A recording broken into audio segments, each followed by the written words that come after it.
अरे अरे, ओडी में कैसे आना हुआ? जय श्री राम दोस्तों। तो आज हमें पता चला कि हमारी आज लैब नहीं है, हमारी लैब की अटेंडेंस आज हमें ओडी में मिलेगी।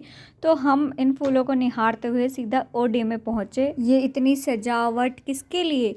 फिर बाद में जाके पता चला कि एनएसएस वालों ने रेनू भाटिया को बुलाया था और अटेंडेंस के चक्कर में पूरा ओडी भरा हुआ था। फिर चीफ गेस्ट यानी कि रेनू भाटिया का वेलकम किया गया और फिर तनीषा ना जाने क्यों इतनी खुश हो रही थी उसके आने की वजह से, और ये मेरे व्लॉग में आने से शर्मा रही थी। फिर इसने दोबारा हाई करा और फिर उसके बाद आ गई थी हमारी अटेंडेंस जो कि युवराज ने ली थी। फिर उसके बाद लाइट चली गई और इससे तुम अंदाज़ा लगा सकते हो कि हमारी यूनिवर्सिटी कितनी डेवलप है। फिर इन्होंने लैंप लाइटिंग की और प्रोग्राम को किया स्टार्ट। फिर सबसे पहले हमारे माननीय वीसी जी ने हिंदी में, वो भी देख देख कर स्पीच दी। फिर इन्होंने आमंत्रित किया चीफ गेस्ट यानी कि रेनू भाटिया को।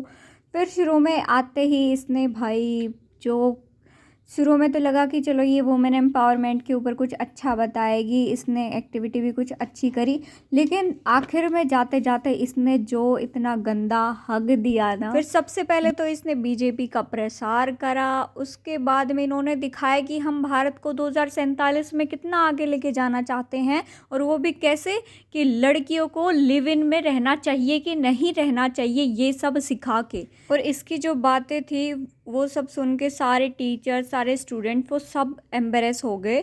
फिर एक स्टूडेंट था फर्स्ट ईयर का, उसने क्वेश्चन पुटअप करा कि मैम आपने वुमेन एम्पावरमेंट को कैसे मतलब लिंक करा? लिंक तो करा ही नहीं, लेकिन फिर उसको भी आलतू फालतू रीज़न दे के बिठा दिया। फिर इस लड़की ने क्वेश्चन पुटअप करा तो इस लड़की को बेचारी को रुला ही दिया एकदम। फिर हम इसकी बुराइयां करते करते अपने ओडी से बाहर निकले। फिर ओडी से बाहर निकले तो इतनी सारी भीड़ देख के मैं तो हैरान हो गई। फिर बाद में पता चला कि ये भीड़ रिफ़्रेशमेंट मिलने के लिए लगी हुई है। इन तीनों ने लिया नहीं तो इसने मेरा रिफ़्रेशमेंट छीन लिया। फिर उसके बाद मैंने बची हुई क्लास ली। Bye bye.